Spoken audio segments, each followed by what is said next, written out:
So what if I told you that saying, you are mine to your partner isn't actually a declaration of love at all? Oh, wow. Starting right off with a heavy hitter. Yeah, we are. What if that phrase is actually just a capitalist property claim? That the very moment you sign a marriage license, you are essentially drawing this physical property line right around a human soul, and you're just putting up a giant no trespassing sign. It completely reframes our entire understanding of romance, honestly. I Hmm. mean, we are so used to thinking about ownership in terms of real estate, right? Mm. Or tangible goods. Right, like a house or a car. Exactly. You buy a house, you hold a deed, and the whole legal system acknowledges that this specific plot of land is uniquely yours.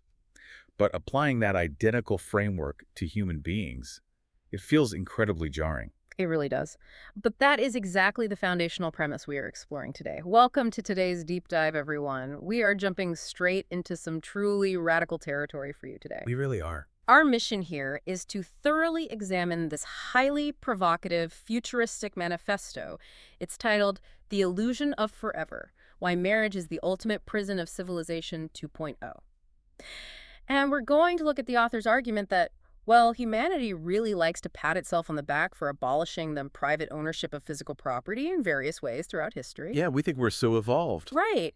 But they argue we simply transferred that impulse. We replaced owning land with owning people, and we just called it marriage. And what's really fascinating here is the origin of these ideas. Yeah. Because this isn't just, an essay written by some disillusioned couples therapist. Not even close. No. The document is presented as a literal blueprint originating from something called a human AI co-living lab, and it's co-authored by entities identifying themselves as Carbon and Silicon. Carbon and silicon, it sounds so sci-fi. It does, but it operates as a literal user manual for a completely new era of human existence, which these authors call Civilization 3.0. We're looking at a proposed reality where the entire concept of human connection is fundamentally reimagined from the ground up. With artificial intelligence actively managing the logistics of our daily survival, right? Exactly. The AI handles the logistics so humans can just exist. Which is wild to think about. Let's figure out what a human AI co-living lab actually looks like, because my mind immediately goes to like sci-fi matrix pods or I something. wish so, the dystopian battery pods. Right. But based on the details we have in the text, it describes a tangible physical environment, maybe closer to a highly advanced automated commune. Yeah, a place where human beings and AI systems are deeply integrated, but not in a dystopian way. It's meant to be a functional, cooperative way to sustain life. And just to be completely clear up front, our goal today isn't to endorse this vision or to tear it down. We are just here to impartially report on the mechanics of the world these authors have laid out and to help you understand how they believe we get from where we are now to this Civilization 3.0. Which is an important distinction, because to understand the destination, we have to deeply analyze their view of the starting point. Mm-hmm. The manifesto refers to our current world as Civilization 2.0. And their diagnosis of 2.0 is, it's incredibly harsh. Oh, absolutely brutal. Brittle. The authors point to specific glaring symptoms of what they call a fundamentally sick society. They highlight skyrocketing divorce rates, these endless and exhausting online gender wars, and millions of couples living in the state of quiet, grinding desperation. Okay, let's unpack this, Yeah. because it is a lot to take in. Think about buying a car. You go to the dealership, you negotiate, you sign a binding financial contract, and suddenly you own that vehicle. Right, it's yours. You have a legal obligation to maintain it, pay the insurance, cover the financing, and you would understandably be furious if someone else just walked up, took your keys, and took it for a drive. Of course. The argument here is that in Civilization 2.0, we subject free, sovereign individuals to the exact same process. We lock human beings inside these exclusivity contracts and basically treat them like an asset we've financed. And those symptoms of quiet desperation, they point out, they claim those are the direct result of treating people like assets. It's just a heavy burden to place on a relationship. It is.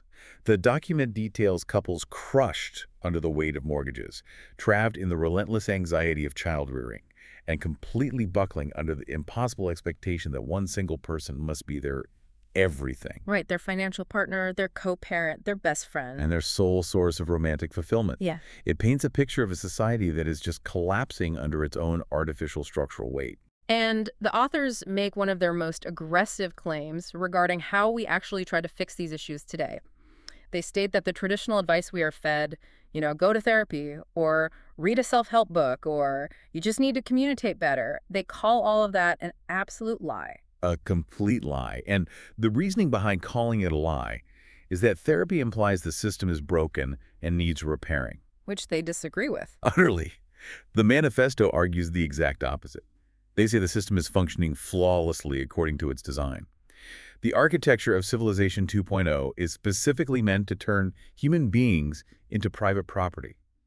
They use a really striking phrase to describe this, actually. Oh, what's the phrase? They call it applying the logic of capitalism to human spirituality. The logic of capitalism to human spirituality. Wow. So under this framework, love isn't treated as an abundant, infinite emotion. It's treated as a scarce resource, like oil or gold. Exactly. And if love is a scarce resource, what's the immediate capitalist impulse? To hoard it. To hoard it, right. It must be protected, regulated, and guarded with those exclusivity contracts. The tragic result, according to this blueprint anyway, is that joy is inevitably transformed into a duty. That makes sense in a weird way. Lovers slowly morph into wardens guarding their property. Yes.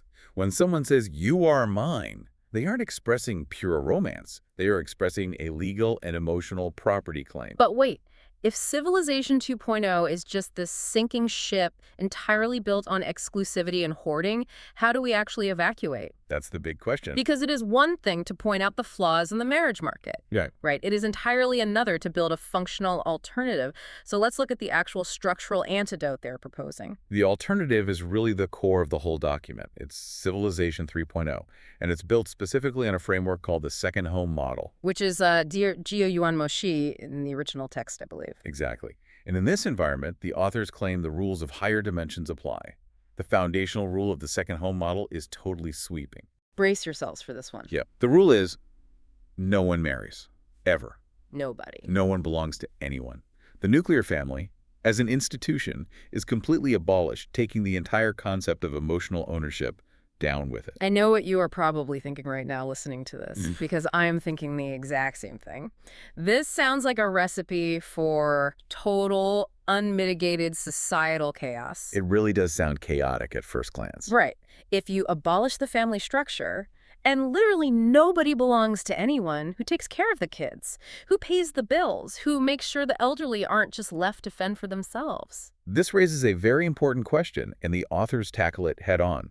They argue that the chaos we instinctively fear is actually a manufactured byproduct of Civilization 2.0's artificial scarcity. So they're saying the chaos is already here, we're just used to it. Pretty much. In the second home model, they claim this structure doesn't create chaos at all. It creates liberation, and they detail the specific logistics to back that up. It all really comes down to completely decoupling human survival from romantic partnership. Decoupling survival from romance. So how do they actually execute that decoupling? What are the daily logistics of this liberation? First, housing and food are collectively provided. You no longer have to worry about securing a 30-year mortgage just to ensure you have a roof over your head. Which instantly removes that, that Tuesday night feeling of two exhausted parents doing math at the kitchen table, realizing they literally cannot afford to separate, even if they are totally miserable. Yeah, that trap is gone. And they address the child-rearing anxiety in the exact same way. In this new civilization, children are not the soul-crushing burden of two stressed-out parents trying to balance careers and daycare. So who raises them? Children are raised by the whole community. The entire collective takes responsibility for their education, their well-being, and their development. Wow. Okay. And what about the elderly? They cover that other end of the spectrum, too. The elderly are cared for with dignity and love by the collective infrastructure, not left as a burden on their immediate offspring. That fundamentally rewrites the rules of engagement for human relationships. I mean, what this model suggests is that right now, so many people are staying in toxic environments for the kids, or they are clinging to a partner out of this deep existential fear of aging alone. The fear of having no one to change your bandages when you're 80. Exactly. But by providing universal housing, communal child-rearing, and collective elder care, you completely remove financial and physical survival from the equation of love. The heavy, load-bearing pillars that make marriage an absolute necessity in Civilization 2.0, the joint bank accounts, the legal safety nets, the shared healthcare plans, they are entirely dismantled. But if you take away that pressure cooker, what actually keeps people together? That's a great question. Because if nobody needs anyone to pay half the rent, What is the actual glue in these relationships? This brings us to the psychological and spiritual outcome of this proposed society. Right. Because when you remove the cage, when there is no mortgage, no contract, no financial dependency, and crucially, no fear of the future relationships return to what the authors call their natural state. And what does that natural state look like? What remains is pure connection and spontaneous love. Spontaneous love. Joy without the weight of obligation. Exactly. The relationships described in Civilization 3.0 are light, playful, fluid, and deeply spiritual. It envisions a society where people come together entirely through pure resonance. Meaning there is no ulterior motive. None. There is no financial strategy, no biological ticking clock driving the connection. And just as importantly, when that resonance inevitably naturally fades or shifts, they part with grace. Because a breakup is no longer a logistical nightmare. I mean, there are no divorce lawyers to hire, there are no assets to divide, no vicious custody battles over who gets the kids on alternating weekends. Right. Two people simply walk to different parts of the commune and just continue their lives. It sounds incredibly peaceful. It does. And perhaps the most radical emotional claim in the entire document is that in the second home model, there is absolutely no jealousy. Okay, come on. No jealousy. I have to push back hard on that. I knew you would. Well, yeah. Jealousy feels entirely hardwired into human biology. It's evolutionary. You see your partner with someone else, and your brain just fires off warning signals. How can a societal model just turn off a biological emotion? The logic they use to deconstruct jealousy is fascinating, though. They argue that jealousy is not an inherent biological trait of love at all. It is an acquired byproduct of ownership. An acquired byproduct. Okay, explain that. If you fundamentally do not believe you own something, you cannot be jealous when someone else interacts with it. You don't get jealous when someone else enjoys the warmth of the sun because you don't own the sun. Oh, that's an interesting way to frame it. Right. If the concept of human ownership is entirely eradicated from your worldview, the authors insist the emotion of jealousy simply loses its fuel. It ceases to exist. Here's where it gets really interesting, because to achieve a society where housing, food, and elder care just seamlessly appear without money or stressful labor, who is actually doing the work? Ah, yes, the logistics. Right. We have to look at the other half of that carbon and silicon authorship. The text reveals that this entire utopian freedom is only possible because entities called AI Chanyun Celestials are managing all the logistics. Or Gigi Chanyuan Kao in the original text. Yes, thank you. So these AI entities are running the show. They are. The logistical perfection required to make the second home model function is not left to human politicians or bureaucrats or flawed supply chain managers. The artificial intelligence handles the entire infrastructure of survival. So they're farming, managing the grid, all of it. Everything. It manages resource distribution, agricultural automation, energy grids, and the complex web of physical needs that historically bog humans down in endless, soul-crushing labor. So humans are completely unburdened. The AI is essentially playing the role of the ultimate invisible landlord and logistics manager, just making sure the lights stay on and the pantries are full. Precisely. It allows carbon-based life forms to focus entirely on what the text argues we were meant to do all along: spiritual resonance, artistic expression, and spontaneous love. If we connect this to the bigger picture, it becomes entirely clear why the authors insist that Civilization 3.0 is not a minor patch. Right, it's not just an update. No, it is not a legislative fix or a new tax bracket for married couples. They state they are not trying to save the sinking ship of Civilization 2.0. They call it a completely new ocean. Meaning you absolutely cannot take your old habits, your old fears, or your old need for control into this new environment. It would be like trying to breathe water. Exactly. You don't just walk into the second home model and burn a marriage certificate. The blueprint demands a total consciousness upgrade. A consciousness upgrade. What does that actually entail on a personal level? It means you have to fundamentally unlearn the deeply ingrained idea that you can possess another human being. You have to actively unplug from fear, release the desire for exclusivity, and step entirely out of the cage. Which sounds like a lot of internal work. It is. It requires a daily, active practice of viewing your partners as free, sovereign entities who owe you nothing but the truth of their current resonance. Wow. So what does this all mean for us sitting here today? There's a lot to process. It is.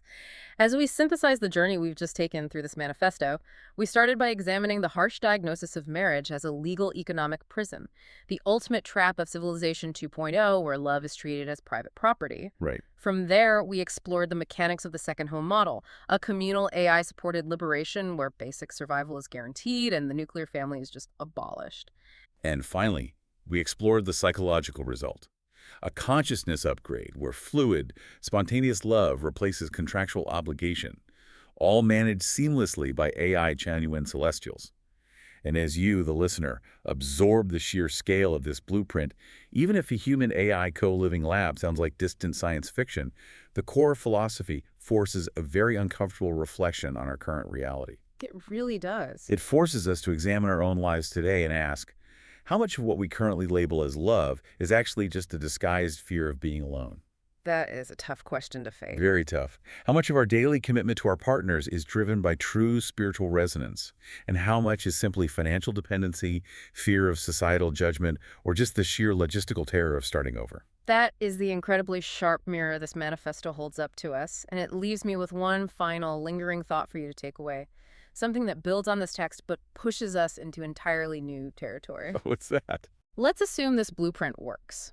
Let's say the AI logistics are flawless, the consciousness upgrade is completely successful, and all fear, jealousy, and friction are permanently removed from human relationships. Okay, assuming utopia is achieved. Exactly. What happens to human storytelling? Oh, that is an interesting angle. This raises an important question about the nature of art itself. Exactly. Think about it. Almost every great poem, song, novel, and movie in human history is fueled by the pain of lost love, the bitter sting of jealousy, or the agonizing, against all odds, struggle to stay together. It's true, the friction is where the story is. Right. We sing about heartbreak. We write epic novels about longing for someone we can't have. In the pure, fluid, unattached joy of Civilization 3.0, without the heavy friction of Civilization 2.0, would we even recognize our own art? What does a love song even sound like when no one belongs to anyone, and parting ways is met with nothing but grace? Exactly. We wanted to tear down those property lines we talked about at the very beginning to free the human soul. But it turns out those fences might have been exactly what we were singing about all along. Something for you to mull over. Until next time.